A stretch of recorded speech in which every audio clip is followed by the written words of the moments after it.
On this week's episode of the Superhero Show, we'll find out if Jughead can make the rest of the gang remember their future in the past on Riverdale, if Mike can survive meeting the spirit of vengeance with Ghost Rider, and if Sarah will get ungrounded on Superman and Lois. All of that and more on an all-new episode of the Superhero Show.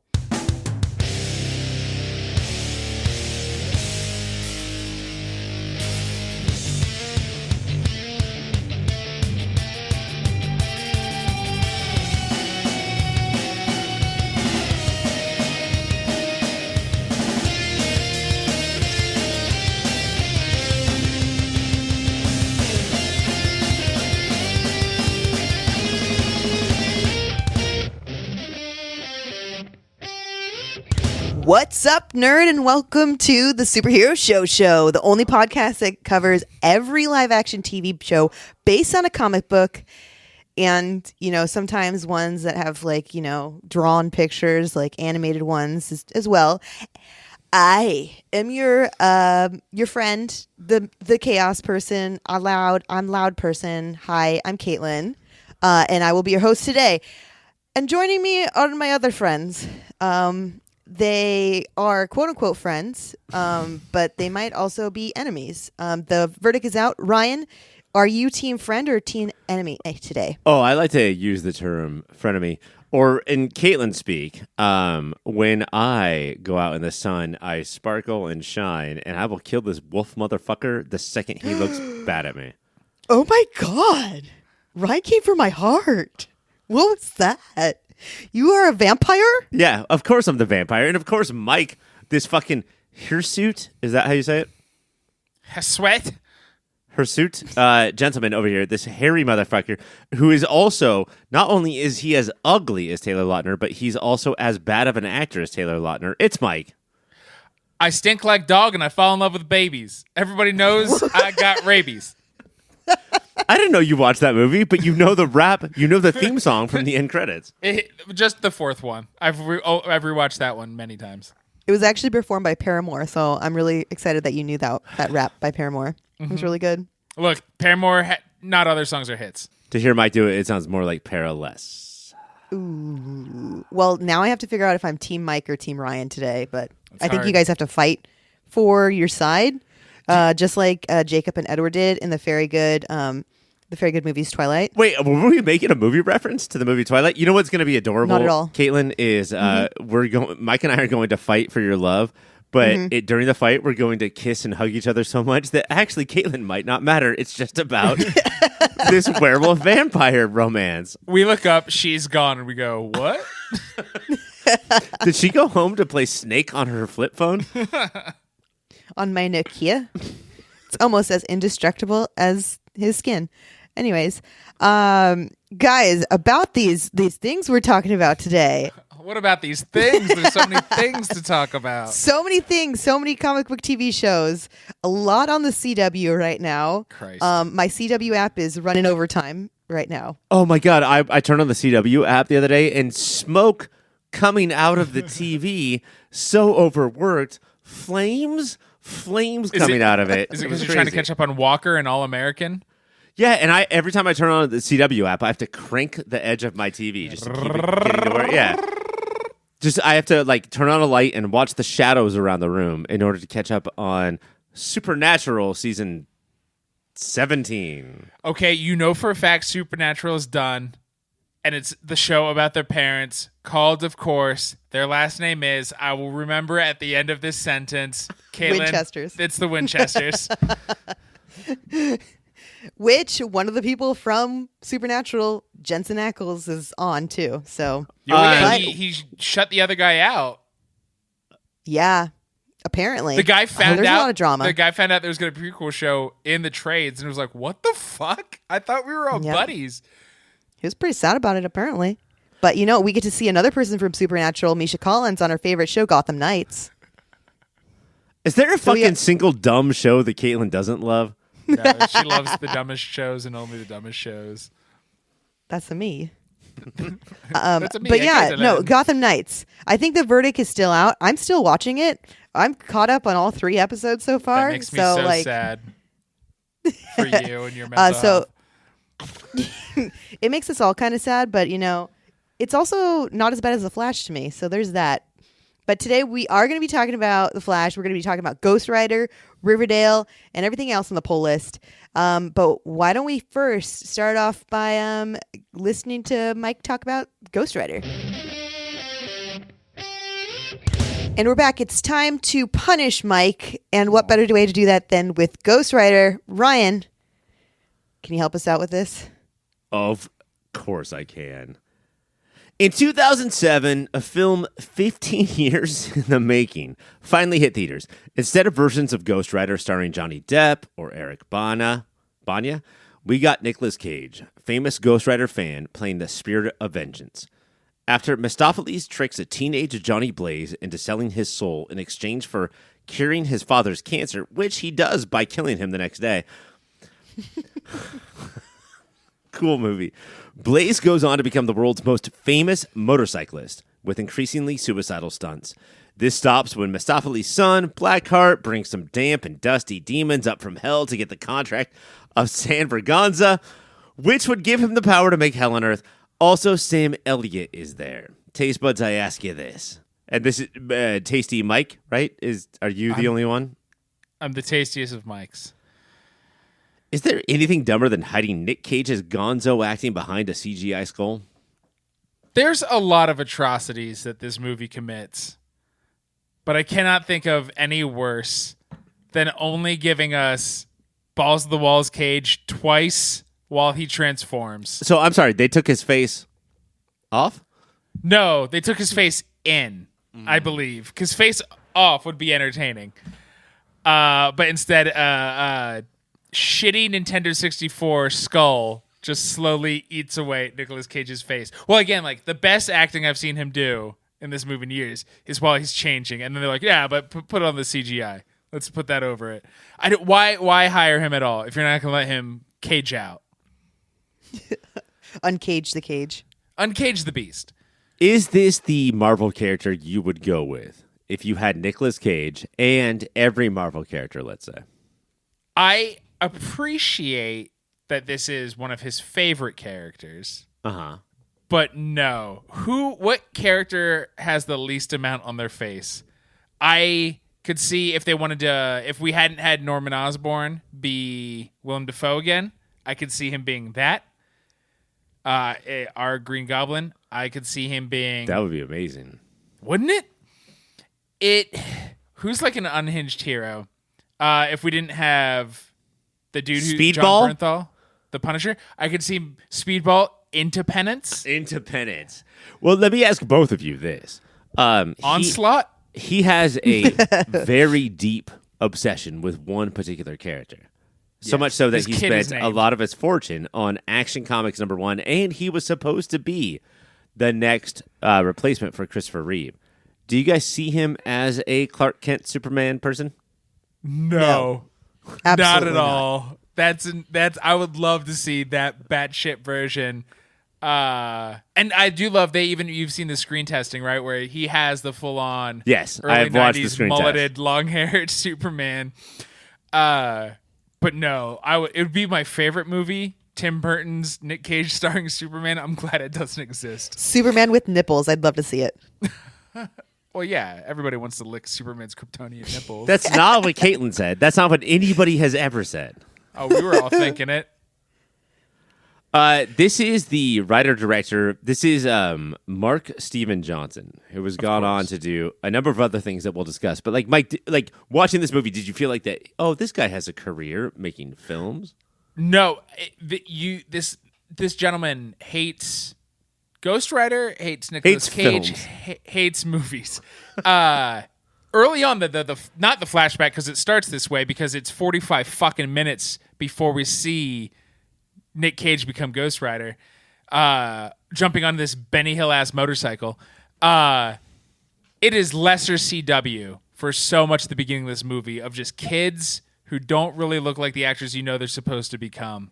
It is insane. I cannot explain how bad the beginning of this movie is.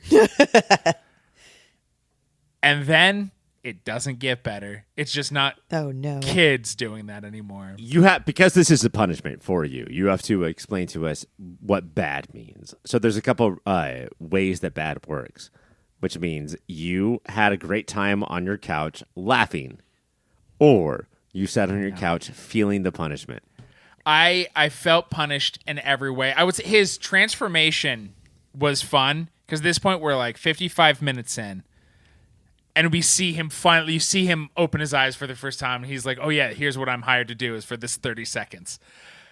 But I don't know why Eva Mendes was big in the early 2000s. She cannot act. Well, she's pretty, though. She is very pretty.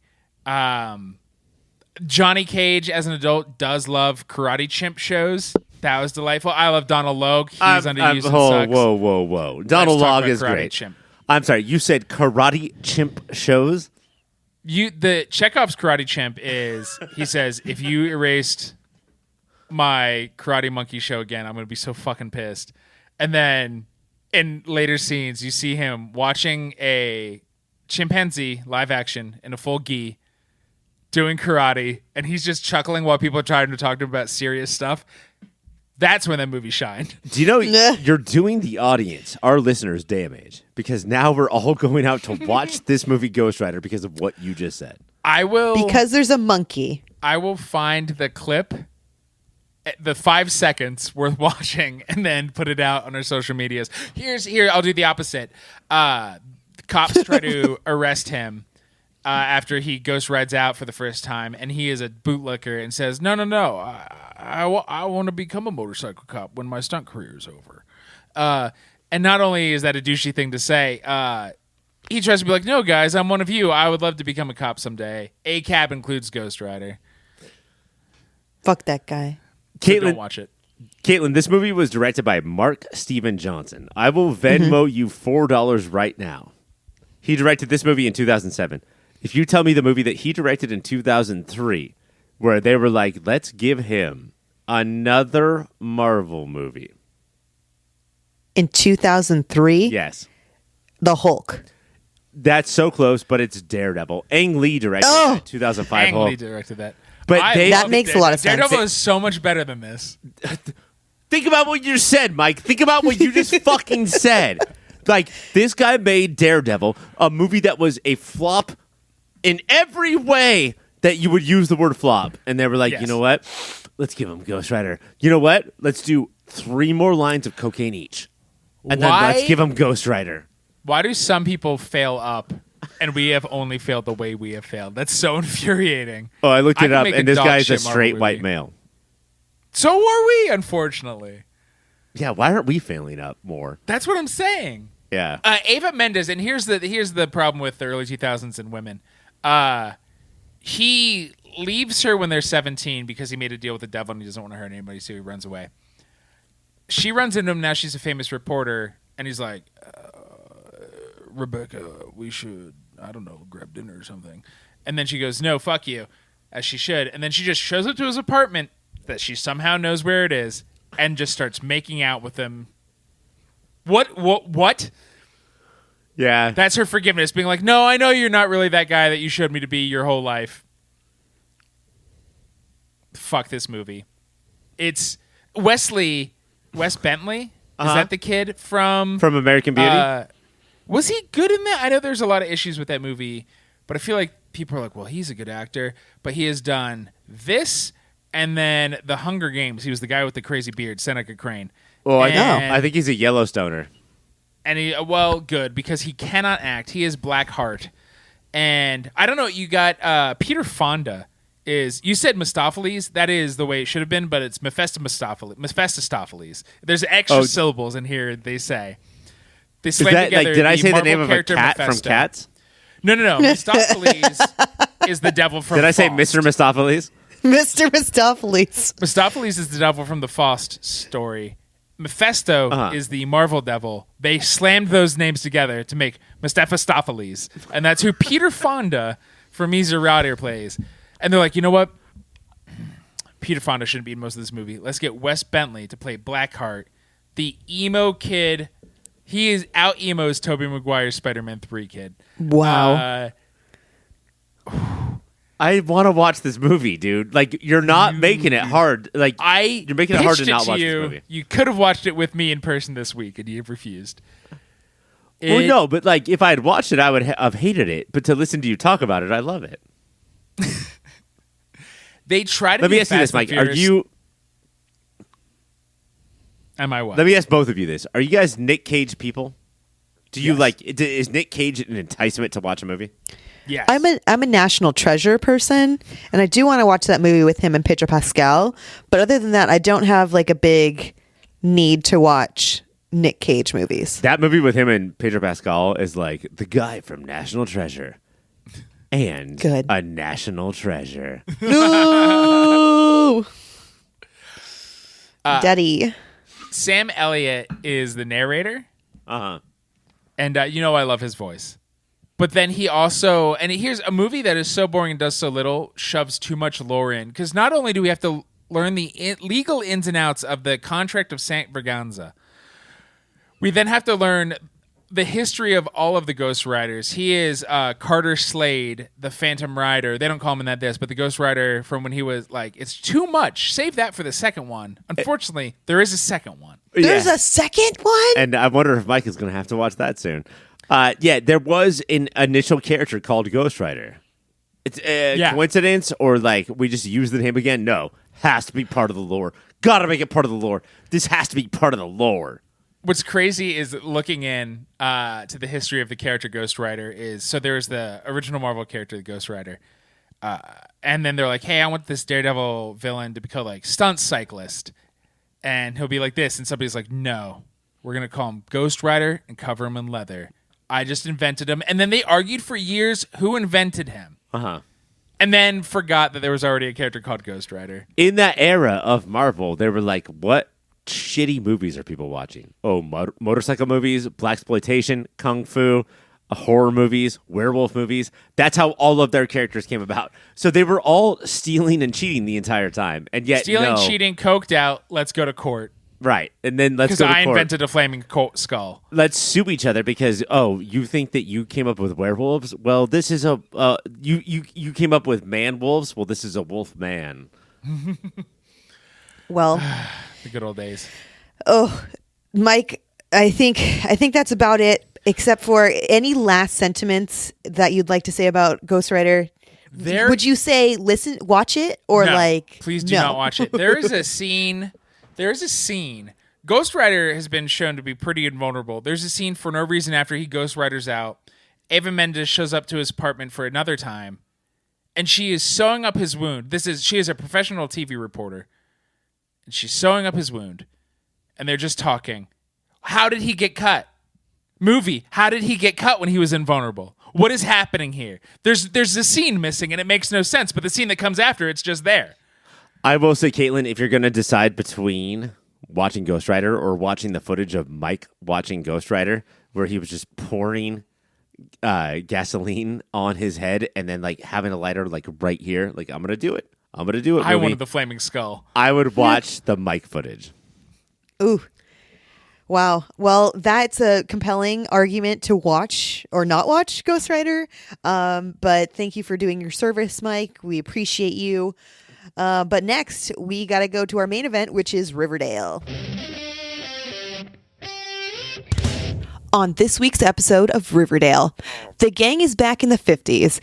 If you were annoyed by the updated version of the CW show, then this is your episode, because now they're all back to when America was great again. Betty is as shy of a woman who doesn't know when to talk. Tori and Tabitha are forcefully dealing with the Emmett Till murder. Kevin Keller is straight as shit. And Jughead is all like, wait, what's up? Taste Buds, I ask you this. Is this the Riverdale we always wanted? Yeah, because when Riverdale started, right, we wanted classic Archie driving around a coupe. Is that a coupe? I don't know. His hot rod? His jalopy? His jalopy, I think they said like feels like 15 a slur. Time. Yeah. Probably another slur for Italians. A lot of things that happened kind of felt like it was like, really, Riverdale? Are there people, do you think, who will complain that Riverdale's getting woke with the Emmett Till storyline? Well, I think that I'm about to listen to 3 people do that right now. But it's crazy because I don't want to scream at Riverdale for being too woke, but I also have to ask the question, did they spend more time on James Dean's accident than they did on Emmett Till's murder? I feel like I would say when they talked about one of those events, it made my shoulders clench so hard. And I was fine every time they talked about James Dean being dead. Not because of wokeness. I don't know if Riverdale can dealability, accurately right? handle the Emmett Till atrocity. Like every time they mention Emmett Till, and it's like, all right, it's like the Oscars, like where they have cameras on Jack Nicholson and Angelina Jolie, and then every time they mention Emmett Till, they have those cameras on this one black student or this other black student. They made a new black student for us because they did not have enough to deal with it. Like, well, we can't just go back between Tabitha, who is black, and Tony, who Black and Tony. So we'll have this new guy who shows up too, which is you knew you shouldn't have been handling it, so you made a new character for one line. It was so uncomfortable. There's a point where, like, let's say his name is John. There's a point where the teacher's like, Emmett Till was murdered, so Tony and Tabitha and John, and I was like, teacher, what are you doing? And she's like, you were there at the funeral for Emmett Till, and I was like, okay, phew. Yeah, I thought she was just gonna like, you're black. But yeah, I don't know if this is the show to deal with even stuff that is 80 years old. And it was interesting where certain parents and teachers was like, it's just so uncomfortable for. I do think they got the pussy racism down so well. These parents and teachers aren't screaming the N-word, but they're just like, I don't know if we want to talk about that right now. And like, I think that is important. It's like, I'm not racist. I just think it might make certain people uncomfortable if we talk about the death of a black kid. I think You're Betty's mom says it best, where she's like, well, it doesn't really affect us. I think is what she said. And I was like, oh my God. And Betty's face is like, what? She stood up from that table and she said some words, and then she walked away. She was like, not going to stay here for this food. And then I think it's both Betty's dad, who he's back. He's back. And this was fun to see old characters again. Good for him. And then also the principal. It's like, I mean, like, it's a black kid. Is it really worth wasting? And they literally say, 2 minutes of news time on a black kid? Like that? Come on. We have so can't much do that. local Riverdale news to talk about. There's some white people have their newspaper stolen. And like, we're going to like talk about this black kid? And another, so here, doing more things they did well is how everybody reads Tony's article, and they're just like, it's so well written. Mm-hmm. Yeah. And hidden in that is, well, one, you're clearly not dealing with the material, but it is like, she's very articulate for a non-white. Yeah. Mm-hmm. She's so well-spoken. But again, I don't know if Riverdale can handle it. Well, that, and then going back to the James Dean thing, we get Veronica. It's her first day in Riverdale, and she talks about, how she was friends with James Dean. When she was a good time girl. Jimmy. Yeah, she was a good time girl. So she was friends with Jimmy, and that he liked to hang out with, go skinny dipping with girls and guys, and everyone was like, what? Not James Dean. He would never. And I was like, oof. And then they don't deal with that at all. Yeah, well, are you saying because girls and guys, or the skinny dipping aspect of it? Skinny dipping? No. It seemed very homophobic. Oh, see, I just thought they were anti-skinny dipping because later Archie's I know Cheryl like, was like, go to this river, and Veronica's like, to go skinny dipping. He's like, ah, blah, blah, blah, blah, blah. Oh, I took it as, well, because someone made a comment about like, how dare you say that about James Dean, like swimming with boys or whatever it was. It sounded very homophobic to me, and then they just kind of glazed over it. It could just be me because I found out Kevin Keller was, straight in this one. He's not straight. You guys didn't catch that? Like he's not straight. That's my favorite moment. We're not going to moments, but one of them. So I'll have another one. One of my favorite moments of this episode was Jughead being like, "So in the future, here's thinking about you," and he just looks at Kevin and goes, Well, I don't want to out him in 1959. So what can I say to him right now? You sure do direct a lot of musicals. But no, I mean, like, this group of people is about to be introduced to Rock Hudson, right? Who is like this heartthrob that is very straight, and he is actually very gay. James Dean is probably doing whatever he can to, like, I mean, like, James Dean is probably out there hitting it all, boys and girls.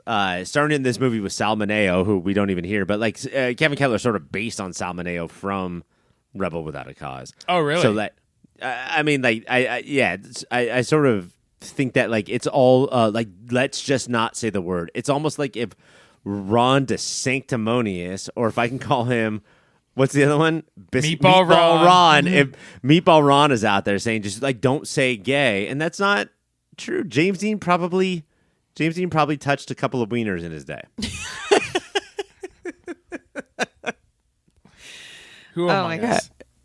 Well, James Dean was in this, like, mentioned way more than I expected, and I do think it was more than Emmett Till, because I think we're going to get more James Dean further on, because of course Veronica was friends with James Dean before he died, and the reason that she's here in Riverdale is because she was one of the good time girls while James Dean was speeding, and she got out alive, but he didn't.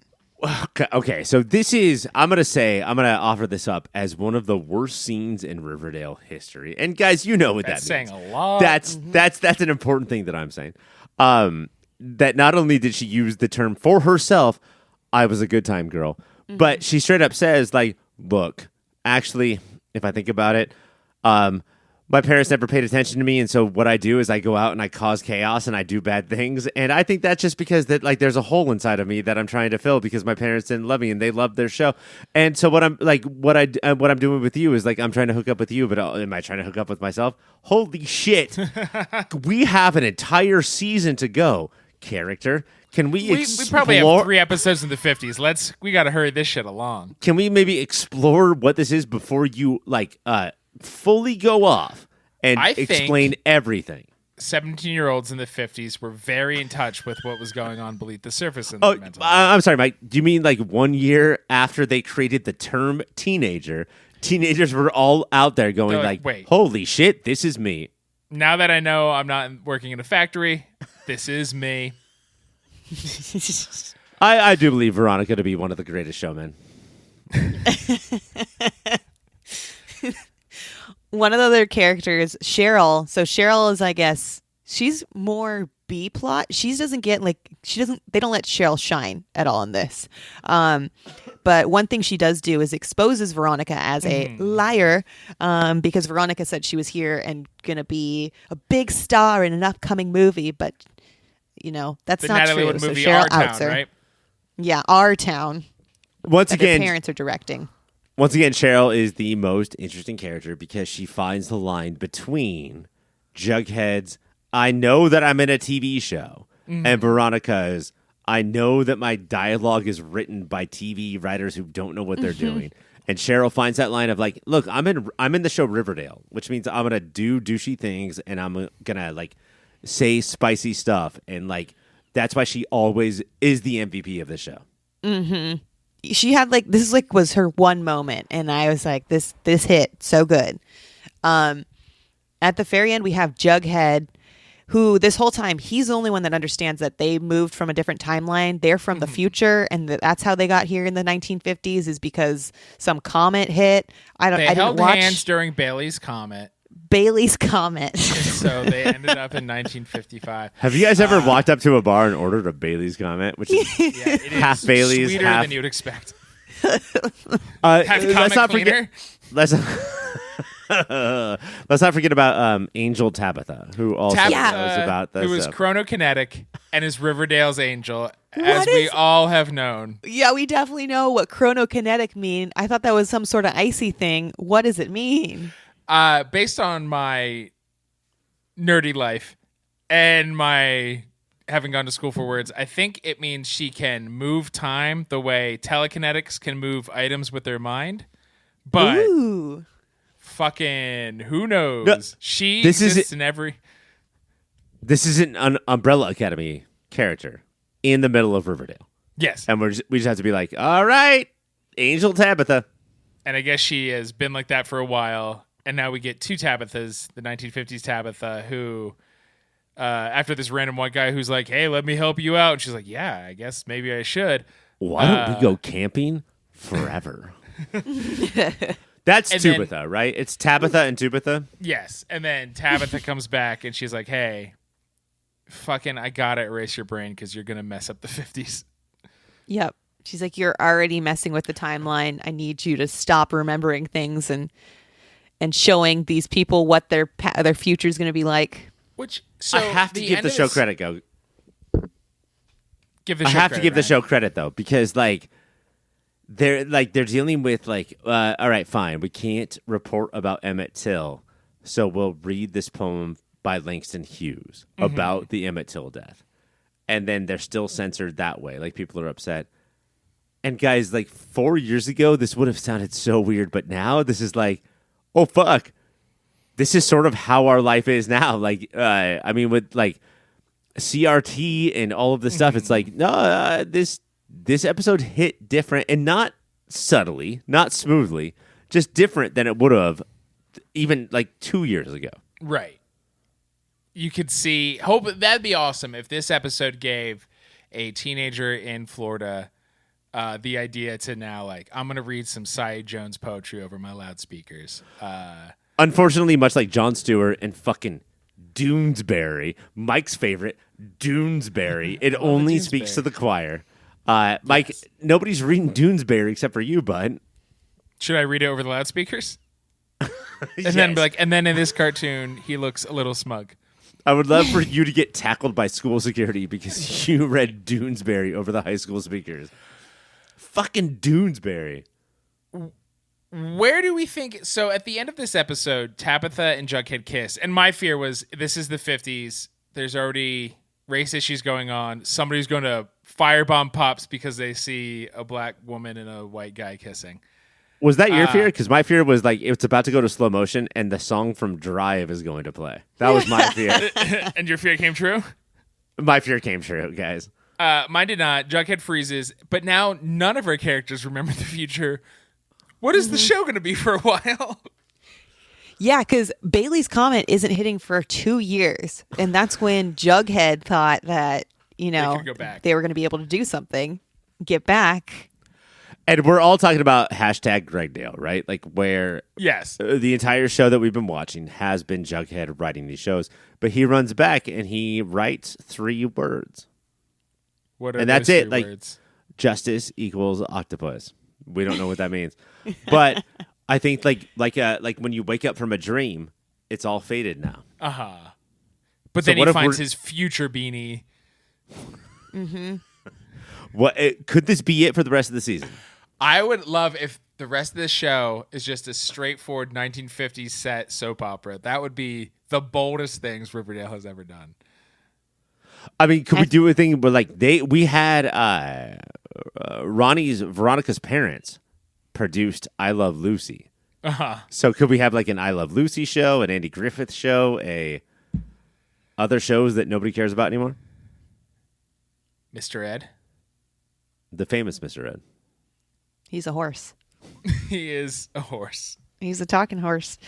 Well, Riverdale, it's been great, but the moment of the weeks. Do you guys have a moment of the week? Yeah. Yeah. Yeah. What is it? My moment of the week is Molly Ringwald, Archie's mom, is freaking out that Archie might drive his car because she read the news about James Dean. Does not give a fuck that 13-year-old Emmett Till was murdered because he was falsely accused for whistling at a white woman. Doesn't care. But she's nervous.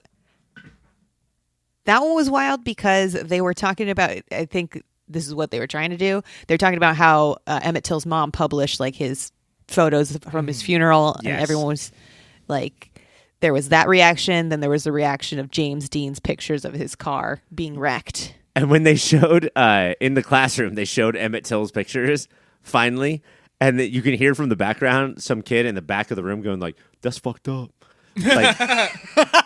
Thanks, kid. super fucked up. Why'd they do that? Mike, what's your moment of the week? Wait, hold on. That's not my moment of the week. I was going to say, I don't Okay, think okay, Ryan's is done. But moment of the week, Molly Ringwald is like, look, Jay, I don't know who Emmett Till is, and I will never learn. I'm a white suburban lady, and I will never know.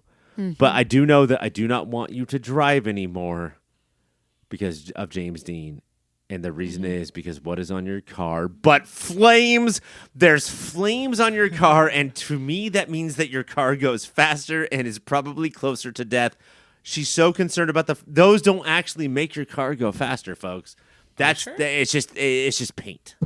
I've actually heard that every flame adds 10 miles per hour. So he's had a lot of flames on it. So I think she's right. It's super. It goes like 1,000 miles an hour. Oh, shit. There are 75 flames on that car. So yeah, it's about 1,000 miles per hour. Yep. Wild. Mine is when after Jughead tells everybody their future, Archie's like, "Hey, bud, let's go talk." And Jughead says, and this is the best acting Sprouse has done.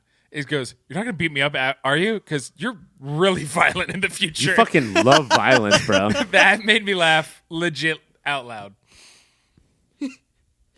But like when they're going through all the characters of the 50s, it's like Betty is like this, and Veronica's like this, and Archie still fucking punches punching bags. Mm-hmm.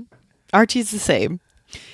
My moment of the week is it's with Molly Ringwald. She's talking to talking to Archie about his car, and Archie, to make her feel better, says, I'm going to ask Betty to unsoup my car. So it only goes like 20 miles an hour. And that makes everything better because you can totally unsoup a car, which I've never heard that term before, but I now want to use that because I'm going to unsoup my car and take all the Campbells out. I mean, like, I know how to soup a car for sure. Like, you pour so many open cans of delicious Campbell's chicken soup to unsoup a car. I also want to give a shout out to Ronnie for pulling a full-on Jenny Garth from 90210. It's not Dylan. It's not Brandon. I choose me. And then she just walks between the two dudes and walks home. Which douchebag redhead do you want? Neither. Mm-hmm. Julian, did you guys? Okay, we don't have the other Blossom twin. Jason. We have Julian. We have Julian we don't instead have of Jason. We have Julian. Do you know if Julian was from the comics or like? No idea. My guess is they couldn't get that other actor again. That's what I thought too. You know, Caitlin, it's been a while since I dropped $2.99 on an Archie and Julian double digest at the grocery store, so I'm not sure. Do you guys ever look at those Archie comics at the grocery store and be like, I should pick up one, right? I should just check in on them, see if they're doing okay. What are those kids doing? What are them kids doing? Riverdale, it's on the CW on a day. But right now, I think, Mike, you were telling me about this amazing website that I need to look at. Can you tell me a little bit about it? It's areyourfriesjulian.com. And you upload a picture of your fries, and our algorithm will let you know if they are Julianed or not Julianed, or as now we would call them, are they Julianed or are they Jasoned? I'm so sorry, Julianed or Jason? And what's the difference between Julian and Jason? Well, Julian fries, as we all know, are when they're like really little slips, and Jason fries crinkle cut. Some call them crinkle cut, but they're really thin. They're like really like. What if your fries could look like spaghetti? That's a Julian fry. Okay. All right, like real shoestring. Could you put these in a shoe and string them up as if they were bootlaces? That is a Julian fry, and a Jason fry is the other kind. all right. Asked and That answered. is my website, and That's I a need good some one. help. Okay, great. Do you have a domain name for this? I will repeat, ismyfriesjulian.com. And I'm pretty All sure right. that's exactly what I said before. Well, Not different at all. okay. Extrude that from my potato cutter. Mike, I'm going to have to send you over to my friend Cybersprout. Their design experts are well-versed in digital strategy and elegant design, combining the two masterfully. Working hand-in-hand with you, Cybersprout focuses on collaboration and goal-driven design to help make sure your website reaches the right customers. Let Cybersprout handle your hosting. Cybersprout offers premium hosting specifically built for WordPress. Now you can focus on your website while Cybersprout handles the security, maintenance, backup, and speed optimization. They'll even migrate your website for free. What? Crazy.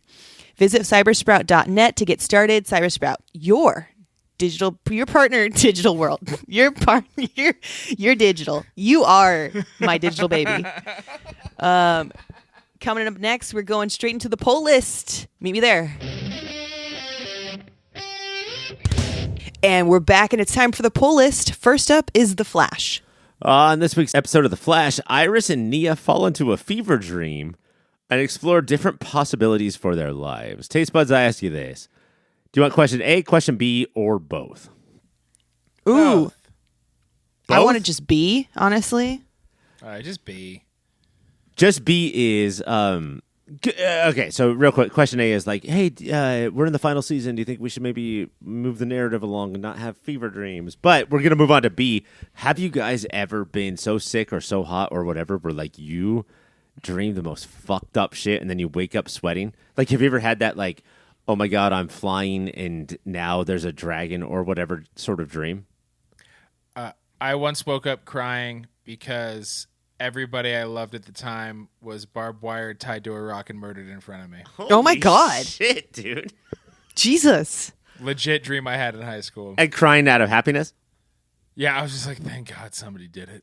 I had one, and it was my whole family was stuck in a Burger King, which is a nightmare within itself. And the whole world ended while we were inside the Burger King, and we walked out to apocalyptic world.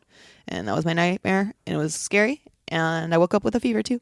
It was bad. You could have stayed in there and ate Burger King for the rest of your life, but you were like, All you the know what? chicken Fuck fries. it. Let's face the apocalypse. Yeah, inside Burger King was fine, honestly. And I think that's really just telling us that Burger Kings are great establishments where if you continue to go, the world will never end.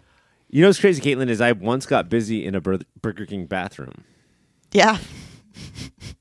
That's wild. Well, I mean, the Humpty Dance is your chance to do the hump. Okay, well, The Flash is on Wednesdays on the CW. Up next is Empower. In the final episode of Empower, we focus on the producer of the series, character Zoe Saldana's Gamora. This episode explores how Saldana's dance background along with bullfighting attitude informed Gamora's characterization. Plus, the sisterly connection with Nebula and Kieran Gillen. Mantis is there too, for some reason, and fans of Gamora and Nebula. Taste buds, I ask you this. What is the over-under on how many lines they got from Chris Pratt for the interview? I'm setting it at 4. Under. Caitlin, over or under? Over. It was 1. He had 1 clip. Wow, One he was line actually in about- it. He was like, Gamora's a badass, and then it moved on. Wow. That's all Chris Pratt has to say about women. Can I tell you guys that in this weekend that we're recording, this is the opening of Dungeons and Dragons. Dungeons yeah. and Dragons. And I feel like that Chris Pine has elevated himself to become the top Chris. Like, Pratt has plummeted, right? And then You think Right. he's better than the Hemsworth? I'm just saying that, like, Or Evans? nationally, I think that he has risen to become above Evans and Hemsworth and clearly far above Pratt. Pratt is at the bottom. He's the Sure. bottom of the barrel. We can all for agree on Chris's. that for sure. Bottom Chris. Definitely I bottom love Chris. Pine, both in my Chris's and in my sense. Do you guys know that based on box office, there has never been a more successful actress than Zoe Saldana? Yes. Is that true? Yeah. Yeah, Do you know because what's Avatar and Avengers everything. movies, Avatar movies, Guardians movies. What was crazy is, you know how Stephanie Beatriz, who plays Rosa on Brooklyn Nine-Nine, voice on the show is very deep and angry, but her voice in real life is very bubbly. Was Zoe Saldana like, hello? Yes. When I looked away for a second and I was like, who is this like young person who they're interviewing? No, it's Zoe Saldana again. It was fucking crazy. It feels like when Stephanie Beatriz is in Encanto, she's doing a voice. No, Yes. Rosa was the voice, and Encanto is her actual speaking voice. Which is Bananas. wild. Do you have a moment of the week, Mike, from Empower? No. These are there's nothing new to say about these episodes. They're glorified DVD extras. Yeah. Is this our last Empower? Yes. For now and possibly forever, I would say. No, That's you know what? I do have a fantastic. moment of the week. When they were interviewing the fans, there was a fan who really connected to Nebula because she was born without part of her right arm, and so she always had prosthetics. And she was like, Nebula just took her hand off at one point. I do that. Also, the real life prosthetic was glowing red in pieces and looked like legit cyborg. And she unscrewed her wrist and took it off. And I was like, that's fucking dope as shit. That's awesome. That's That's probably the best part of all of Empower. If you want to watch all of Empower, you can watch that on Disney Plus. And hey, Disney Plus, we'll fucking watch it again when we get a Madison episode. Yes, give us Yes, Madison. sluts. We are sluts for her. She is our favorite. And up next, we should talk about another show. Let's talk about Gotham Knights. On this week's episode of Gotham Knights, Robin takes out the head of Mutant Gang.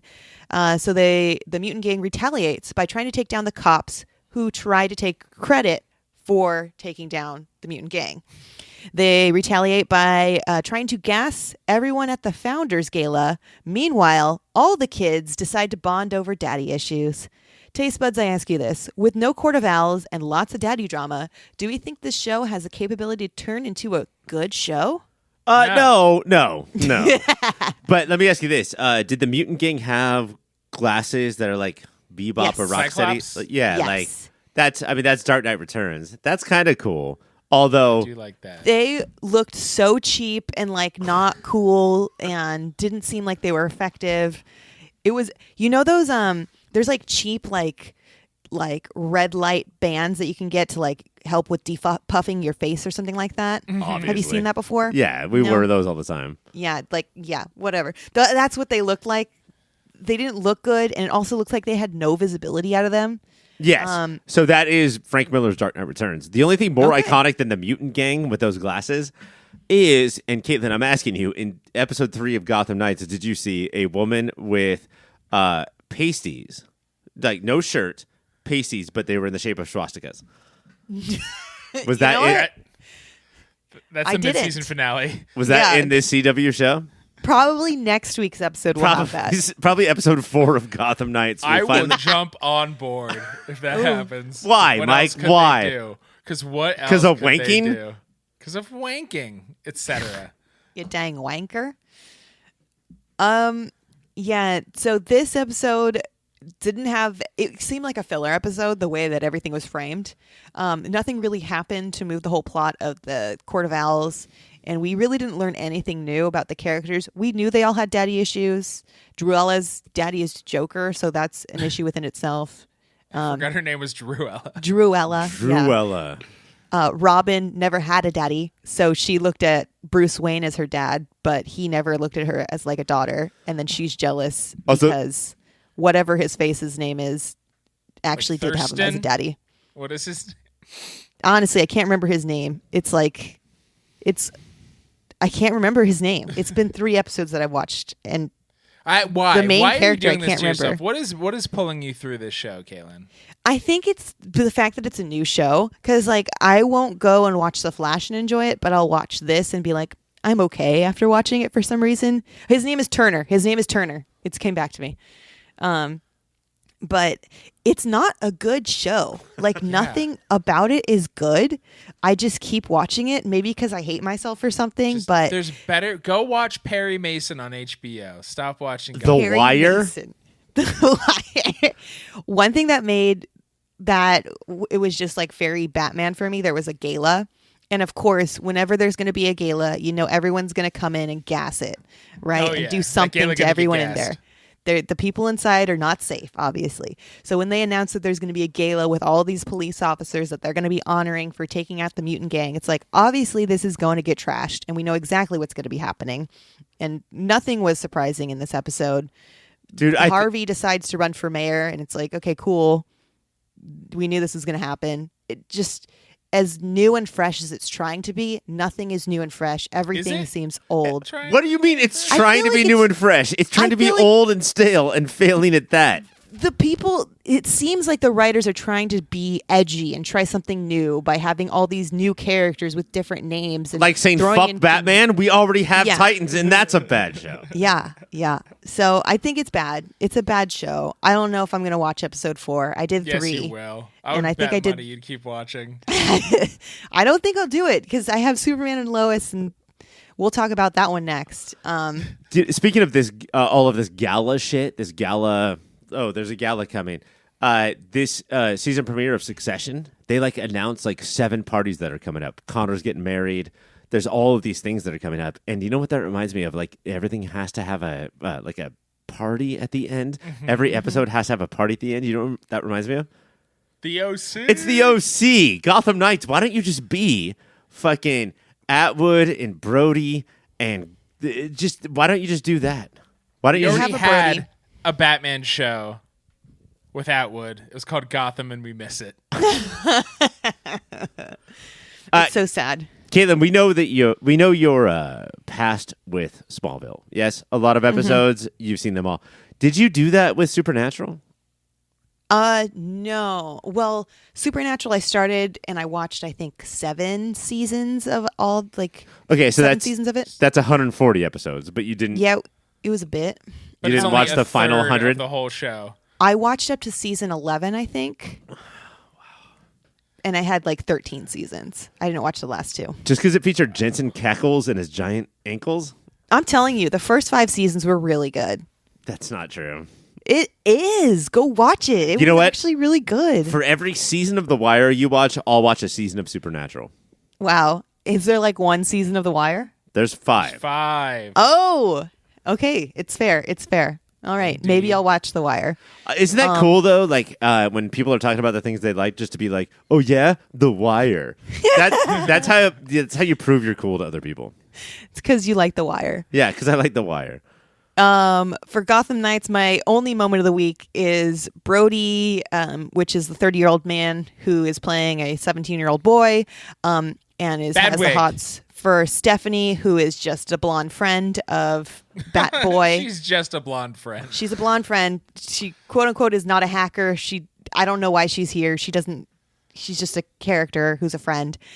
Anyways, Brody is going to the Founders Gala and he's decided to take Stephanie, who also, Turner is really jealous that that's happening.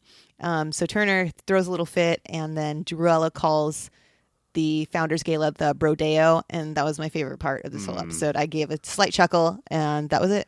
Caitlin, can I ask you a favor? Anytime Yep. you're about to talk about Stephanie, can you say spoiler alert? Just to Spoiler let us know. Spoiler alert. Yeah. Her comic book character superhero name is Spoiler. Oh. Thanks, Mike. Thank you, Mike. I You connected said dots. this. You've said this before on this show. Yeah. While I was Every No, time it's going to be Gotham every Knights week that we has talk been about here. Gotham all Knights. right. Okay. Well, spoiler alert. That happened. Oh, Gotham Knights is on Tuesdays on the CW. Up next is Superman and Lois. This week on Superman and Lois. On this week's episode of Superman and Lois, Clark has been having nightmares of not being able to save Lois, all while Lois is missing her chemo appointments to get more info on Bruno Mannheim. On the other hand, the kids are dealing with Jonathan's truck being stolen, and Sarah is dealing with being grounded and divorced parents drama. Kyle is unhappy with John Henry helping Lana, and Lana is unhappy with her daughter for sharing information with her father. The conversation ends with a savage comment and Lana slapping Sarah. Taste buds, I ask you this, with all this avoidance of the realness of cancer, do you think Lois is going to be making it out of this season alive? I don't know, because this is the only show that I feel of ours that I feel like could tackle this, and it's doing pretty well.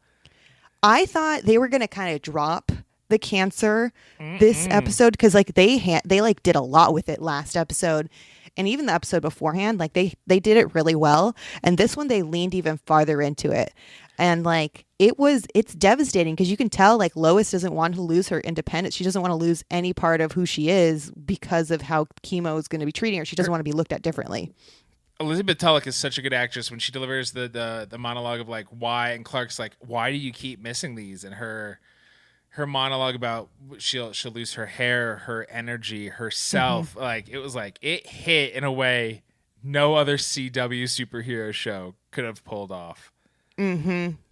I think that they're handling this better than any show I think could have. And like, I feel like everyone has been around someone or knows someone with cancer, like, Right. or has gone through cancer. So like, I feel like this hits so hard, and the way that they handle it, the way that everyone reacts to it and just wants to help Lois, but it seems like Lois is just the only one who's like not fighting.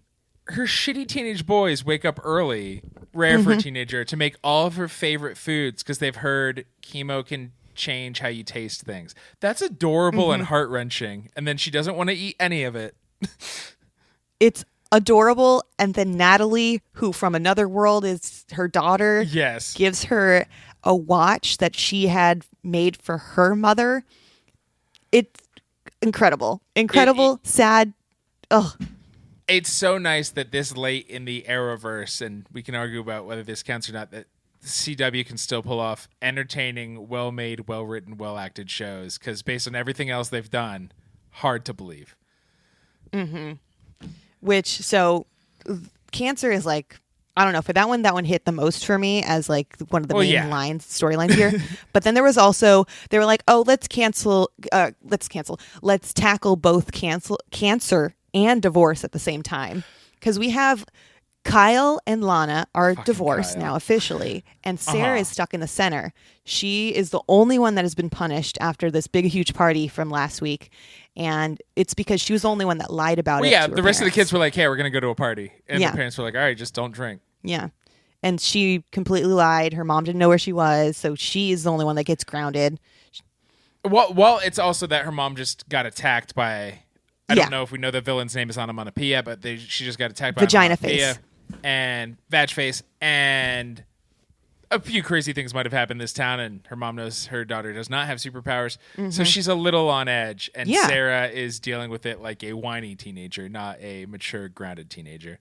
For sure. And I feel like it was very teen. I feel like this was a conversation that you would see all the time, or like even if like bringing yourself back to the teen of a divorced parents, I feel like this is like, yep, this happens. What I do like is Sarah is just dropping real facts when she's talking to Kyle, but she's not trying to start shit. She's just like, oh yeah, we got a new security system. John Henry's the one who did it, blah, blah, blah. And Kyle's just like, what? Who the fuck? What? And Sarah's like, I don't know. I didn't ask her about the specifications about his background and security. Like, and then Kyle goes and he's like, oh, here's a coffee. Also, why is some other dude in our house? Yeah. And then Lana gets upset, of course, because her ex-husband's coming over trying to ask about this guy that she's hanging out with when they haven't done anything. He's just helped her with security. Maybe they're going to get, They're a little flirty. They're going to they're going to fuck later. But Kyle still. has also been flirting with Chrissy since way Chrissy before. Has been doing more. They've been doing more than just flirting. Really? Guys, real quick. Yes. Can I, does Kyle act weirder, do you think, because the guy's black?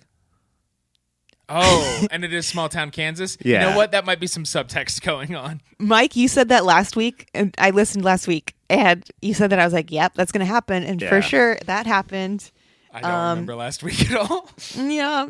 Well, you said that, and that happened. And yeah, this whole thing with the divorce, crazy. But then it's crazy. It's crazy. It's crazy. And then the fact that Lana actually slaps Sarah, and then Sarah goes back to her dad at the diner where she knew he was going to be. She's like, well, that's probably because. So Sarah's just tearing into Lana, calling her control freak, and everything she does is just for her. And she says that's probably why Dad cheated on you. And then Lana smacks her. Just continue to boss me around like you boss everyone around, and that's probably why Dad left you. And it's like, oh my God. No, he didn't say why Dad left you. It's why Dad cheated on you. That's why Dad. Oh yeah, different. Chad cheated on you. Sorry. I don't think you should ever hate your kid, but I think Sarah deserved a hand across the face. Sarah, she came out stabbing in this moment. Sassy. I was like, oh my God. So then there's the other kids, the other ones. This is like, sure, there's some heart there because they're trying to track down Jonathan's truck because the watch is in it. But it's just like good old fashioned, let's use some superpowers and have a Scooby-Doo adventure and take down some like low level bandits. Yes. A delight. Also, one of those bandits is Jonathan's girlfriend's dad. When he brings up that her dad showed a little too much interest in her truck, his drug dealing trailer park girlfriend says, oh, just because I deal drugs and I live in a trailer park, you think my dad stole your truck? Well, he did. He sure did. Which Candace has gotten Jonathan kicked off the football team for selling XK. She's been such a bad influence on Jonathan, and he just continues to stay with her. And it's like, why? But also it feels very high school for them to still be together. Yeah. You don't make good decisions in high school with who you date. Nope. And I enjoy it for the drama. And the fact that the dad stole the car, I wonder if this is going to like bring anything else up, or he's going to be part of the Mannheim gang or something like that. Probably. Yeah. I don't think they're going to just drop that. They're going to final boss him up and juice him up with some super juice and make Superman go against him. Does that mean like at the point that we are with these dramas that like you can't just have a one-off, like even just the one-off has to be attached to the overall? Ryan, I don't think you understand what happened. There was a stinger when this guy said, well, that's a nice car, Jonathan. How much does that cost? So you know he's going to be around for more than one episode. Caitlin, just the way that you said that disgusts me. Like there's a lot of saliva. My skin is crawling. Caitlin, what's your moment of the week? My moment of the week is going to be the Lana and Sarah slap. Dude, the Lana slap of Sarah. It was so good. I went, oh shit. Mm-hmm. My other one, if it can't be that, is that smoke-filled fight when the three kids, Natalie and the twins, decide to get that truck back was legit cool. Like, it was aero-level choreography, how we see it from the unpowered kids' point of view. Jonathan is holding his breath, trying to run through just to get to his car, while steel-covered Natalie and superpowered Jordan are just flashing in like horror movie things, kicking dudes with wrenches ass. It was awesome. It was really fun. It's a fun. I love this show. It hits your heart in all different ways. My heart is punched from every direction and slapped once by Lana. And Superman and Lois's Tuesdays on the CW. That's it for the poll list. Now it's time for XTAZMANIA. Welcome to XTAZMANIA, bitch, the show within a show covering the seminal and underrated Saturday morning soap opera of the early 90s, X-Men, the animated series. On Stormfront Part 2, we start back up where we left off. We're watching people as they're being tortured, building a monument to both Storm and Archon before their wedding. And I gotta say, no statue, and you know what? Thank you to the French for giving us the Statue of Liberty, right? That was a present for something that we Thanks, did. Frenchies. But no statue has ever been built quicker than this statue of Storm. And I have to think, guys, and this is just me. I mean, correct me if I'm wrong. Slavery? No, Ryan, it's not slavery. Humans couldn't do that. It's alien technology, clearly. Oh, ancient aliens. Ancient aliens came down. So instead of, what they could have done is next to this city in some crops made a circle. But instead, these aliens, not slaves, created a 100-foot statue of Storm because of aliens. What History Channel's seminal TV show has taught us is that there's no way non-white people could have done anything technological. It had to have been aliens. How do these pyramids get made? Was it thousands and thousands of unpaid workers? Grinding the bones of anybody you've met you don't like into dust? No, it's aliens. And much like we were talking about, if Riverdale can handle the story of Emmett Till, can X-Men the Animated Series handle all of the history of slavery? Yes. I love that in the beginning, Cyclops is like, look, I know this seems weird, but we gotta let Storm do what she wants to do. And Beast and Wolverine are like, bro, this is kind of fucked up. They all, except for Cyclops, are like on board, like with being like, this is fucked up. Cyclops is like, nah, this is like, okay, this is Storm's choice. Yeah. And Storm comes in like to be like, Beast, you're smart. Think about it. I like this guy. I'm happy. Use your analytics. No, Logan, use your nose. Says, my decision comes not from my mind, but from my heart. Hey, can we just say this right now? When somebody walks into the room after you're clearly talking shit, right? Like all of Storm's friends are talking straight up. We're at a barbecue talking shit, and she walks in and she hears them, and she's like, "Well, maybe I'm not different now. Like maybe the past me was different. Maybe now I'm the real me because I'm in love." Fuck that. Fuck them. Fuck you. Get them out of that situation as fast as possible. It's been a day. We've all had good friends. No, you know what? It's been a year. Even if it's been a year, get them out of that situation. So no matter how long, if you think it's okay, I'm down with that. If somebody walks in the room and says, "Hey, what if I'm in love?" Fuck them. Fuck that. Fuck you. Get them out of Love that is situation. never a reason. Find a helicopter to crawl out of on ropes and get that person out of there. And then we cut to Archon. His science crew is like, "Hey, bro, like we said before, we turned that tower off.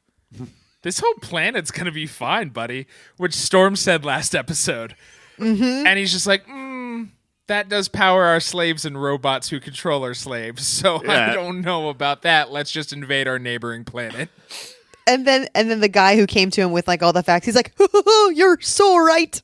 I'd never turn off that thing." Is this the guy in the flying chair for no reason? Yes. Yeah, he's just in this chair that like scoots around. And like Archon's like, "Well, Storm, I love you, and I always will." And then he goes in with his homies. He's like, "Beer meat, bro. We got slaves for no reason. It's fucking dope."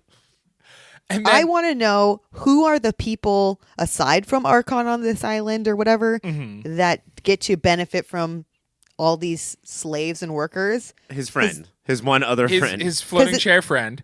Yeah, because it seems like a party of 3 right now that all these slaves are doing all this work for. It's like, hey, your people need workers, so you 3 people need workers. But this is what I think is kind of interesting about the episode is that like they don't need any of this. Right. But the fact that they can means they do. Like that's just it. Like because we can empower these or not empower but depower these people, then we will. I do want to point out that Archon is pointing to the planet that they're all from. Does anybody know what it's called? Bergian? Started Uranus? with a B. Yeah, Burgundy. And he's like, "Oh, shit. Where's the peace treaty?" And then the guy in the floating chair is like, "Well, I have this. I have the peace treaty on this very super futuristic space tool called a clipboard." And then just hands him that. And that's it. Like, here it is, buddy. Here's And the then treaty. they go, fuck that treaty. And they tear it up. The way the X-Men start to figure out things are going wrong is Jubilee, the most childish we've ever seen her, just has a piece of like gold lame cloth and is just running around Storm's chambers, runs into a servant, and who we learn is a slave. Jubilee apologizes, but the servant fucking grovels and freaks out. And she's like, "No, please. Oh, just don't tell anybody you ran into me. Please don't tell anybody you ran into me. I gotta run." And Storm's like, "No, it's okay." She's like, "No, you don't." Oh boy. And they're both like, "Well, that's a little weird. Let's keep playing with that gold cloth." I mean, like, we're not going to deal with that now, but like in the back of our heads, let's keep that. Storm's like, "Hey, you, cola or Diet Cola?" And she's like, "No, don't ask me a question like that." Don't make me decide what if it's wrong. It makes sense that Aurora Monroe would have no idea what slavery might look like because her people have never been tied historically Of to course. anything I like mean, that. Why would that ever be the case? Also, it's not just Cyclops. It is really all of them. The X-Men, we talked about in the last episode how they seem like slow to move out of the way of lasers. And now I feel like now they're slow to move out of the way of facts. There's so many moments in this episode where they're like, that seems fucked up, but like we need like 10 or 11 more examples before we truly decide if they're slaves or not. Logan, and this, I rarely defend men with 2 giant horn hair pieces, but this whole episode, Logan and Beast are like, "Bro, this is fucked up." And Jubilee and Cyclops keep saying, "Shut up, guys." No, it's like fine. Storm's in love. And they're like, It's- "This seems weird." And they're like, "No, you shut your mouth." This whole episode, it has Jubilee and Storm in one area, and then it has all the rowdy boys. It has Beast, Wolverine, and Cyclops all together. Like, we're going to sniff out whatever the fuck's going on over here. Jubilee and Storm are like, "Ooh, pretty fabrics. Oh my God, it looks like that person's getting mistreated. So bad, but, probably not bad. But shiny things. But shiny. Oh, look. More." There was a point too. What Archon should have done is put Cyclops, Wolverine, and Beast into one room and lit it on fucking fire. Like he should have just gotten rid of them. But there's one point where Storm walks in and Wolverine's upset about all the things that are going on. So he's just scratching a pole with his claws. he's just a just getting cat. his energy out like a fucking cat with a cat house. Just like, "I don't like this," and just scratching away. Part of what makes them start to suspect even more that things are wrong is Wolverine's like, "I wonder if we could talk to anybody about getting a cheeseburger around here." And then he walks into a different room the next scene. He's just like, And you guys found pizza. This dude is hungry. He just keeps talking about Earth food. He is starving. That's why he's so angry. He's always hungry. He's got a big nose that sniffs everything out, and then he's got a big old stomach, too. Did you guys notice when they pulled the tarp off? Like, there's these big, huge wood statues, but then there's, like, they pulled the tarp off these two colored, like, painted statues of Storm and Archon. No. They were art. That was truly amazing. That took my breath away. They were like Rothkos, essentially. They were space Rothkos, is what I would say. Anyway. There is a moment where Jubilee says, "Fear is so thick around here I could roller skate on it," but then like continues to be like, fabric. Well, she says that because there's more servants who are freaking out. And again, Storm's just like, it's fine. And if you are a orphan taken in by these... Storm's like the first person, the first episode who like helps Jubilee. And she just kind of keeps gaslighting Jubilee, but like, it's fine, baby. Well, because Archon keeps going to Storm and being like, just trust me. Like, I love you. Trust me. Trust me. And she's like, give this guy some trust. That's all he needs. We're going to be married. It's going to be great. He says, and I quote, Archon says straight up to Storm, please, you're new to Polemicus. Come on, baby. Trust me, baby. I love you. Eat the cake, Annie Mae. Eat the cake, Annie Mae. End quote. There's a certain point eventually that Jubilee sees that Storm is trying to convince herself. She's like, no, I mean, we're new. I don't know. And this 13-year-old's like, baby, you got it bad. That dick can't be that good. You got to get out of this. Yes. And so that's Jubilee and Storm. But on the other hand, the boys, they decide to sniff out what actually is going on when Wolverine can't get his burger, and when he sees someone get punished and so scared about telling him where the burgers were, he's like, okay, maybe something is up. So they all go to investigate, and they see one of the ships coming down with all these new slaves and putting those like bands on them, the controlling bands. Some mysteries are like, they're very like, I don't know, selective with their clues. Some mystery stories are like, we will barely drop a clue. This mystery story will dump 1 million clues on you at all times and just still have the characters be like, I don't know. I don't know what's happening. On? Until a guy who's been following them is like, hey, you guys are dumb but seem to have powers. Let me recruit you. Because here, the thing you keep whispering is this going on? Yes, you were right. That is what's going on. This whole town is run by slaves. Let's do this shit. And by the way, like, if you're thinking, like, what is this is a weird coincidence, right? Like, what are the odds that, like, they land on a planet that is run by a white male who has slaves? You know, if you're on a planet with a white male that has slaves, the odds are 100% that will be the case. Like, it will always just be the case. Like, we know from history, it will just always be the case. Especially if they've based their whole thing on, like, Greek style. Yeah. Architecture, and if they're walking around with underwear and a cape, slaves.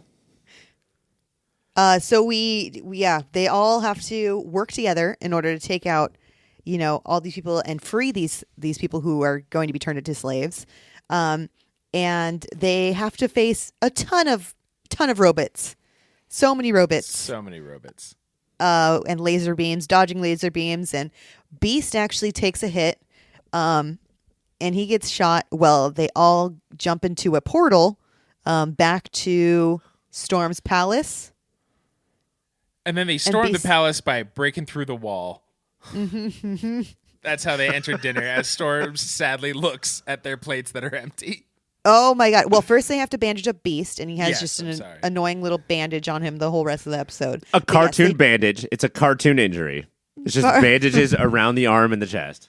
I did not see him get shot at all. I saw there was someone that shot at him, but I think it's his little bitch heart that needs that. But yeah, they all do. Storm has a basically a reception dinner, it looks like, and everyone's there. All of Archon's friends are there, but Storm's friends, except for Jubilee, did not make it. So she thinks that she's not being supported by her friends, but instead they decide to Kool-Aid Man through the wall and make the best entrance. And try to convince Storm that her man is bad. And Storm, for one last second, is like, how dare you? How dare you do this? But she knows at that point, right? Come on. She knows that, guys for years. They're in the right and Archon's in the wrong. the moment she probably figures it out is when they Kool-Aid Man through the wall, and then Archon yells, "Throw them in the slave pits." That might be That's like a a sign. key indicator that he might be a slaver. You know? Also, when they Kool-Aid Man through the wall, she's like, "Wolverine, Cyclops, what are you doing?" And Beast is like, "I'm also here, bro. Aurora, like, give me a shout out. Like, you could just mention my name." I like that Storm when there's like the whole dinner fight, and then when she starts to freak out on Archon. The tower's still working. She hasn't taken out that tower yet. That controls the weather. She starts hurting the planet herself with her own powers, and Jubilee's like, "Bro, this is what you're doing. No, stop. Please stop." I think this is the most we've seen like Jubilee actually do something, because she's been with Storm this whole time and been listening to Storm, and then she was the only person able to speak any bit of reason into Storm while she was going through this whole trauma of realizing the guy that she thought she was in love with is actually just a dick. That's a really good point. Like, a lot of times we judge these characters on like knockouts that they make or powers that they use, but really it is decisions that they make. And Jubilee sort of being weary of Storm's decisions, but sort of liking the fabric and the gold. A little bit sexist, but we'll roll with it, I guess, for a second. And then, but also like being the entire voice of reason this entire time of like, Storm, I guess I'm the only one. I'm going to be the only one to tell you that I support you. And then I'm going to be the only one to tell you, like, get the fuck out of here, Yes. bro. And because I'm the one who supported you, you will listen to me. Right, exactly. Jubes, huh? Jubes. She Who did knew? it. She's grown She did up. it. She did that. And at the end of the episode, Archon, we know he's a bad boy. So Storm makes sure that all the slaves are free, because when she decides to go back to their planet, everyone goes through. Cyclops, Logan, all of them are through this big portal, and they haven't taken out the slave tower yet. But Storm gives the best royal wedding gift from the heart to Archon by taking out his slave tower and making sure that all the slaves are now free, and then she goes back into her world. I just almost does it behind the back, like Angela Bassett walking away from that burning car, like right over there. Also, Archon does my favorite boy thing of like, "Storm, where are you going? I love you." And she's like, "No, I'm leaving you." And he's like, "Fuck you, you fat bitch. I hate you." Yeah, I never liked you. And then she's you like, could "No, be I'm with still Archon. leaving." He's like, "No, but don't. I love you."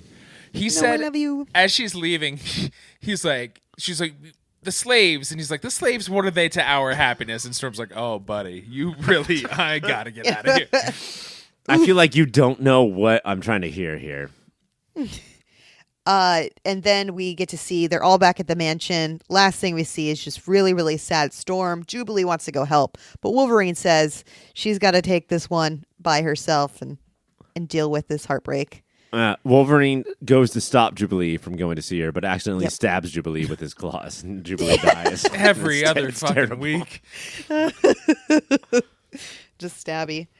Oh, all right. Well, I think it's time for us to go through some awards. Yes. Okay. First of all, let's start with best use of power. Mike, what do you got? I think the best use of power is Jubilee using the power of friendship to talk Storm down from burning an entire planet alive just because she's mad at one dude. That's a good one. That's a good one. I like that one. Ryan, what do you have? It's got to be Storm being like, "Oh, thwippy thwip," and then destroying an entire slavery-run community. Very good. Just as she walks through a portal. I have the power of breaking walls. I think that was great. Great thing that they did here. But I'm going to give it to Mike because the power of friendship is always the best power. Only power I got. Of course it is. And our next one is going to be most 90s thing. Ryan? We'll start with Slavery. It's slavery. I think that like it Remember was there's going so on much until slavery in the 90s. until the 90s, and then it stopped, right? I'm pretty sure it's all done, and we haven't heard from it since the 90s. Nope. Yep. That's all. That's all, folks. Mike? I'm going to continue my theme. A line you called out earlier, Caitlin. The fear's so thick in here you could roller skate on it. That's very 90s by our 90s icon, Jubilee. I love roller skating. So, Mike, I'm going to give this one to you as well because roller skating is the shit and totally 90s. All right. Our next one is going to be best gas blind. Mike, you want to start this one? it wasn't a line. Is they're all walking through the portal, and I'm like, this whole fucking planet's still enslaved. Mm-hmm. What are you people doing? You're just leaving like it's fine. And I gasped then. What? This is a big Star Wars thing, too, of like, oh, we saved a very little bit. Yeah. You know? And then Storm's like, oh, wait, zoom, zoom. And I gasped then because I'm like, but you haven't solved anything. The people in power were still in power. They're going to repair that tower. And I gasped for what shitty heroes the X-Men were. Oof. Yeah, this one, the exact same thing. I saw it happen. I was like, no one is taking out the tower. These people are still enslaved. What is happening? Literally nothing happened. They just saved themselves from this, if anything. Ryan, what's your best gasp? Mine is so clear. Every group of friends, like let's say 5 or 6 people, has had one of those people date somebody terrible and say to that group, maybe this is the real me. And the rest of the group go, oh, no. And yes, now you have to deal with that. My gasp line is when Storm comes out and says, like, maybe I have been lying to you my entire life, and now this is the real person of me.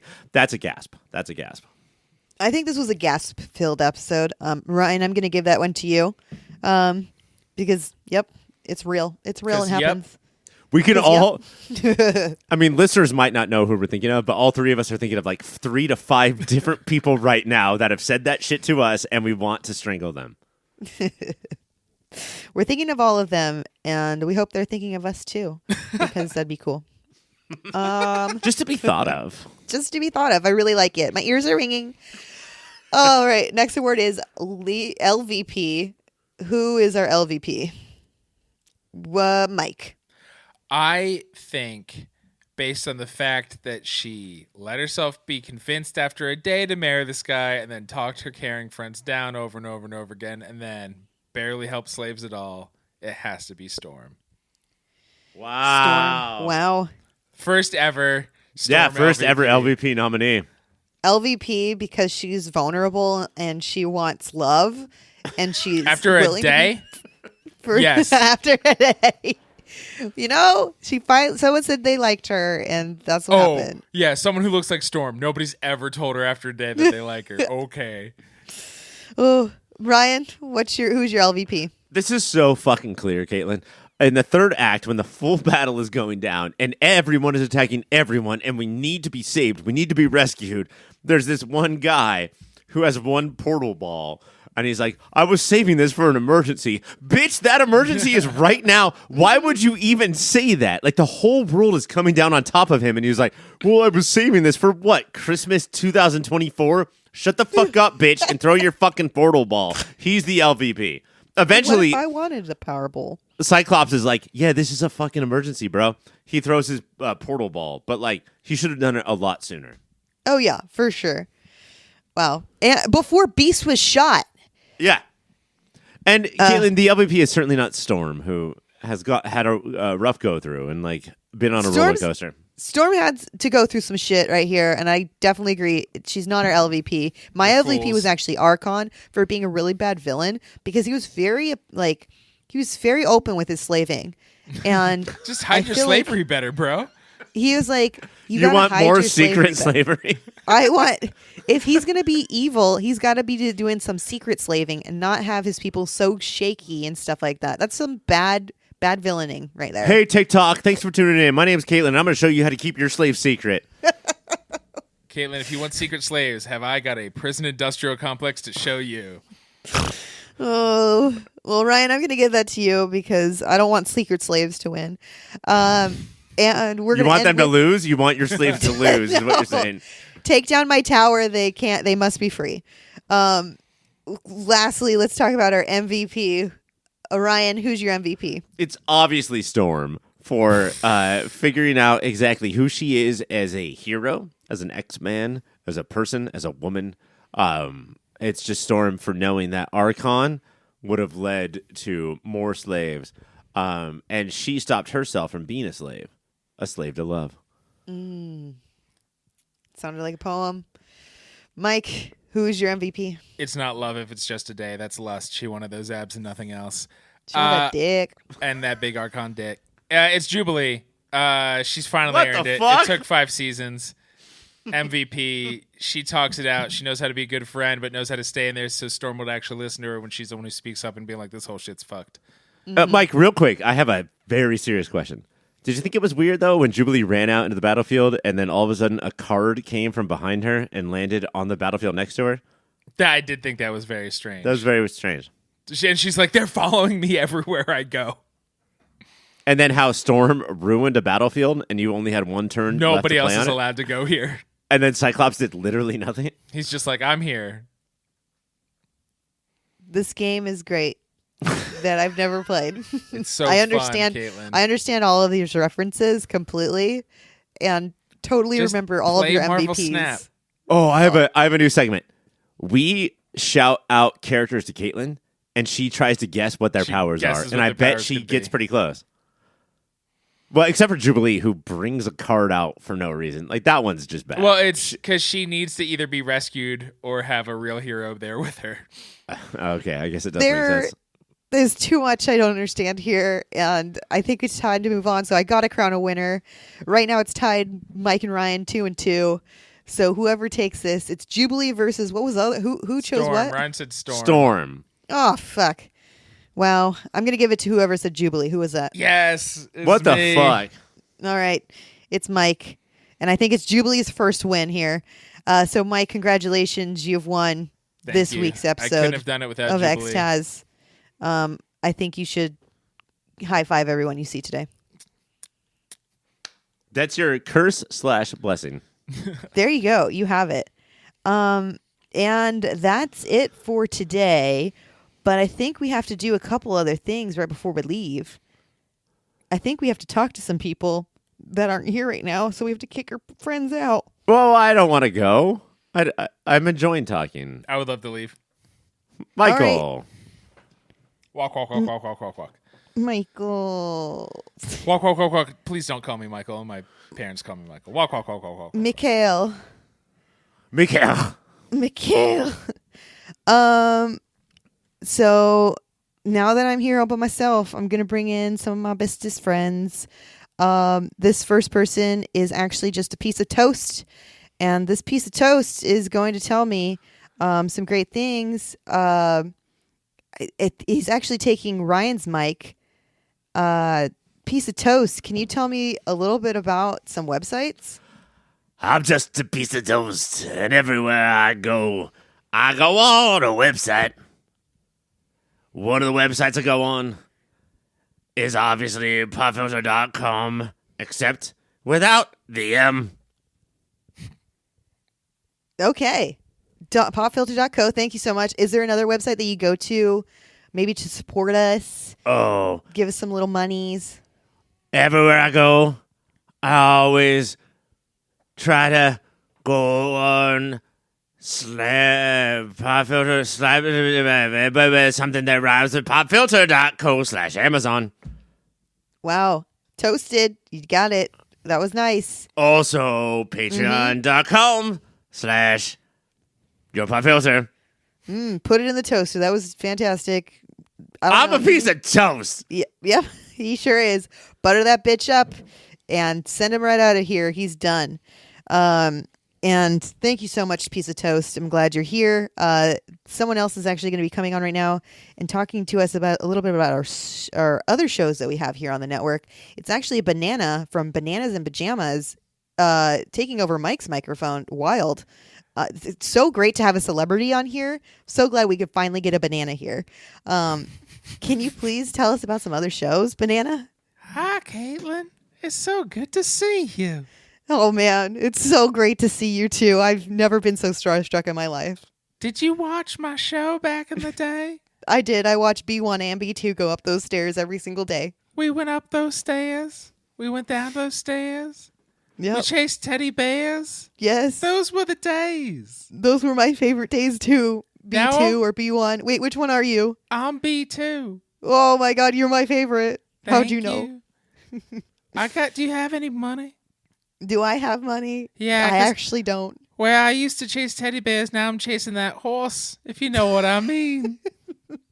The horse? I need that black tar right in these banana veins.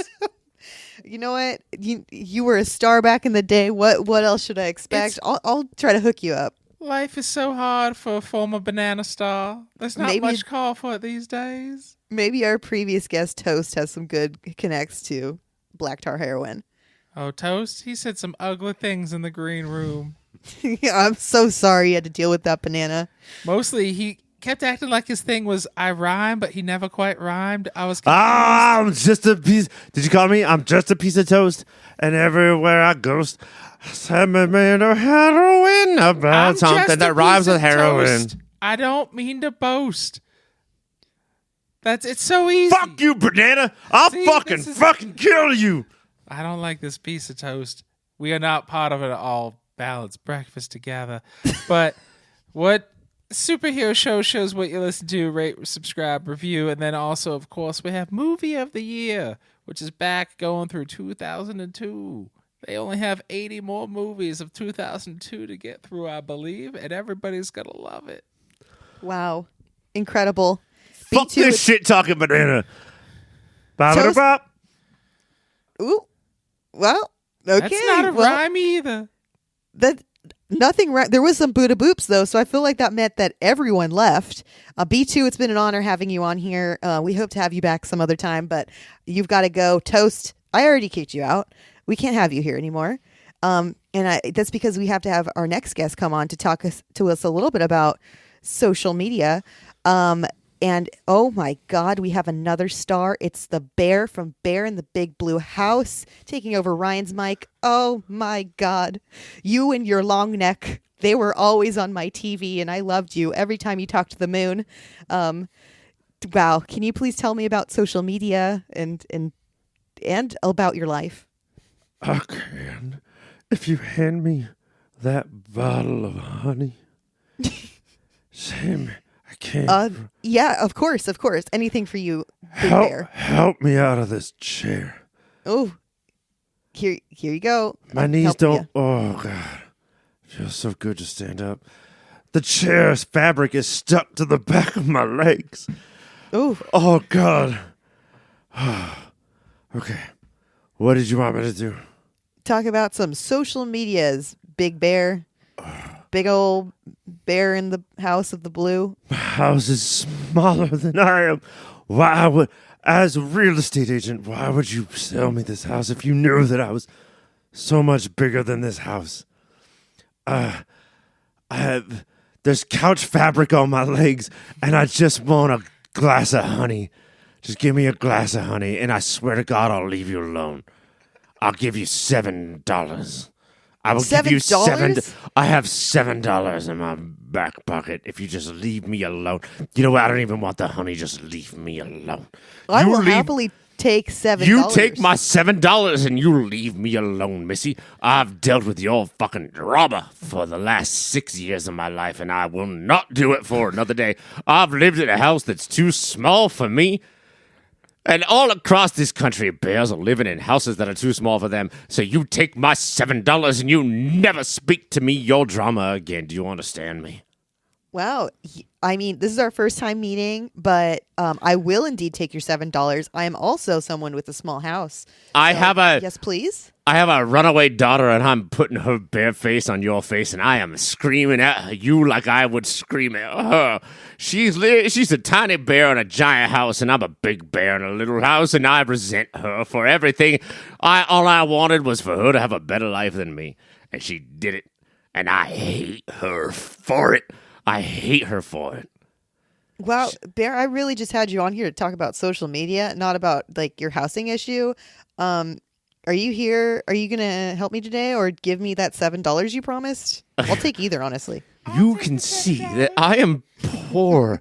I'm so fucking poor, and yet you're going to hold me to a promise of $7. That was a trickery. I wanted to use one trickery to get you to give me $7, and now you want $7 from me because my trickery failed. Because my house is too small and I'm too big. Fine. Social media, Instagram at YourPodFilter, Twitter.com at YourPodFilter. Good. Fine now. Can I give you your $7? You can give me my $7. No, I want $7. I can't. I don't have it to give you, and I'm sorry. I'm just a tiny bear in a big house, and it's the reverse of that. As we talked about, you can have this big old honey for doing this bit. Thank you so much, Bear in the Big Flu House, for coming. Wait, this big old honey? This big old barrel of honey is now yours. Bit O' Honey is a classic terrible candy bar, and that's what my life has become. Oh, well, thank you so much for being here, Bear. This may be your last time on, so... What? Goodbye, Bear. I want to be a regular panelist. We have one more guest here from the upcoming movie Dungeons and Dragons. It's actually a dungeon. Oh, my God. And they're going to tell us a little bit about how to contact us. Dungeon, is that you? Not the dragon. We don't want to talk to the dragon, but Dungeon. Please tell me about your upcoming movie and how to contact us. To that scaly uppity bitch. Everybody, the dragon always thinks it's about the dragon. Everybody forgets about the dungeon. But there is no dragons without the dungeons, you know what I mean. We all need that cavernous hole to keep things in. I have the most cavernous hole you have ever seen. I have so many questions. I have so many questions about the depth, the width, everything. Is there anything cool in your dungeon? Oh, there's Missy. I know what I'm being flirted with, but I am a married dungeon. Do you find a dungeness? You find another dungeon? It's a dungeness crab, actually, that I'm a dungeness. I've heard they're tasty, but I'm sure that's not what she happens. Is in all the right places. All right. I heard they're only in the Pacific Northwest, so I hope you enjoy it up there. No, she's great weather, moves. right? We live down near Madagascar. Near Madagascar. I really don't know much about crabs. Thank you for telling me. There's not a lot of dungeons in the Pacific Northwest if you don't count the sex freak dungeon of the governor of Washington. Oof. I know that guy. The dungeon, that is. He's a weirdo. Weird dungeon. It's a weird Avoid dungeon. that one. Not a normal dungeon like me. Do you want to see my holes? I'm good, but I would love if you'd fill this portion with some contact information. Contact at popfilter.co is where you can email. And they'll read your email if it's good enough. If it's not good enough, they will send you to me. Ooh. And I will into shove the you dungeon so deep in my holes. Okay, before you leave dungeon, I do have one question. Would you consider the Batcave a dungeon, or is that not like a dungeon friend? Oh no, that's a dungeon. He ties people up in there. It's really extraditional. It's not okay what Batman does. All right. Well, asked and answered. Thank you so much for helping me out. I heard that somebody's giving $7 out. Do I get that $7? I could fill. No, that was only for me. I want to explore a dungeon. I heard this $7, and I go, gotcha, bitches. You're gonna have to talk to the bear. He's in the green room. I smell a fucking dungeon that I would like to live in soon. I heard it has higher ceilings than your house, Bear. My house is so tiny and nobody cares. Cave? Dungeon? I'm sorry. Is it cave? Oh, I thought that you a were going to live racist in me, but you called me. That is... No, I want to live in you, baby. Not okay. You go find a fucking cave then, bear. I'm a big bear. I think all of our guests, thank you so much for coming on. I think that's all we can do for this week. But next week, we're going to be talking about Star Labs and how it gets a mold inspection on the Flash. All that and more next week. For Ass, I'm Caitlin. For Bear, I'm Caitlin. For Mike, I'm Caitlin. For Ryan, I'm Caitlin. Everyone makes me still Caitlin. And that's all good. Bye.